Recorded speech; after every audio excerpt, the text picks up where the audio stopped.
کائنات اللہ تعالیٰ کی ایک عظیم، حیرت انگیز اور پراسرار تخلیق ہے، جس کا پھیلاؤ، تنوع اور خوبصورتی انسانی فہم و ادراک سے کہیں زیادہ ہے۔ اس میں ستارے، سیارے، کہکشائیں، بلیک ہولز اور نہ جانے کتنے نامعلوم اجسام موجود ہیں۔ اس کائنات کو سمجھنے کی کوشش صدیوں سے جاری ہے اور ہمیشہ جاری رہے گی۔ کائنات کا مطالعہ ہمیں اللہ کی قدرت، حکمت اور تخلیقی عظمت کو سمجھنے میں مدد دیتا ہے۔ اس کائنات کا ہر ذرہ اپنے اندر ایک کہانی اور ایک مقصد رکھتا ہے۔ یہ کائنات ایک عظیم خالق کے وجود اور اس کی لامحدود قدرت کی گواہی دیتے ہیں۔ کائنات کی تخلیق کے بارے میں سائنسدانوں کا ایک نظریہ ہے، تقریباً 13.8 ارب سال پہلے ایک عظیم دھماکے بگ بینگ کے نتیجے میں کائنات کا وجود عمل میں آیا۔ اس دھماکے کے بعد کائنات نے پھیلنا شروع کیا اور وقت کے ساتھ ساتھ کہکشاؤں، ستاروں اور سیاروں کا بننا شروع ہوا۔ اس نظریے کے مطابق کائنات مسلسل پھیل رہی ہے اور آج بھی اس کی توسیع جاری ہے۔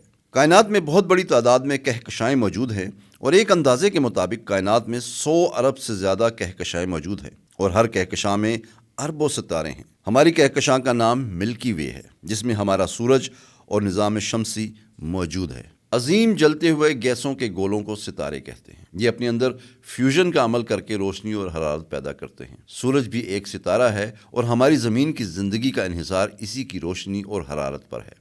کائنات میں مختلف اقسام کے ستارے موجود ہیں، جن میں سے کچھ چھوٹے اور کچھ ٹھنڈے ہوتے ہیں، جبکہ کچھ بڑے اور بے حد گرم ہوتے ہیں۔ ایسے اجسام جو ستاروں کے گرد گردش کرتے ہیں، ان کو سیارے کہتے ہیں۔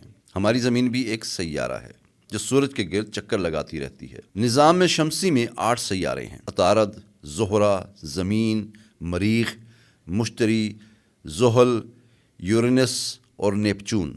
زمین واحد سیارہ ہے جس پر زندگی پائی جاتی ہے۔ کائنات کے وہ علاقے جہاں کشش ثقل اتنی زیادہ ہوتی ہے کہ روشنی بھی وہاں سے باہر نہیں آ سکتی، بلیک ہولز کہلاتے ہیں۔ یہ بڑے ستاروں کے ختم ہونے کے بعد وجود میں آتے ہیں۔ بلیک ہولز کو کائنات کی سب سے پراسرار چیزوں میں سے ایک سمجھا جاتا ہے۔ کائنات کا ایک بڑا حصہ ڈارک میٹر اور ڈارک انرجی پر مشتمل ہے۔ یہ وہ مواد ہے جو نظر نہیں آتا، مگر اس کی کشش ثقل سے ہم اس کی موجودگی کا اندازہ لگاتے ہیں۔ ڈارک انرجی وہ قوت ہے جو کائنات کو پھیلانے میں معاون ثابت ہوتی ہے۔ ابھی تک سائنسدان اس کی حقیقت کو سمجھنے میں مصروف ہیں۔ کائنات میں مختلف قوانین پائے جاتے ہیں، مثلاً کشش ثقل، قوانین حرکت اور حرارتی توانائی کے قوانین۔ یہ قوانین کائنات کے اجسام کو کنٹرول کرتے ہیں۔ کائنات کے پھیلاؤ کے حوالے سے بھی مختلف نظریات ہیں، مثلاً بگ کرنچ۔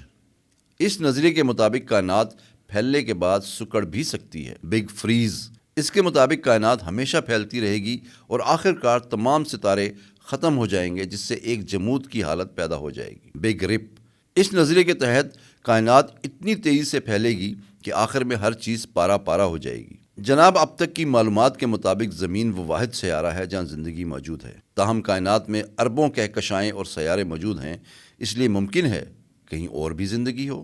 سائنسدان اس سلسلے میں اپنی کوششیں کر رہے ہیں۔ ممکن ہے وہ کسی دوسرے سیارے پر بھی زندگی کے آثار ڈھونڈ پائیں۔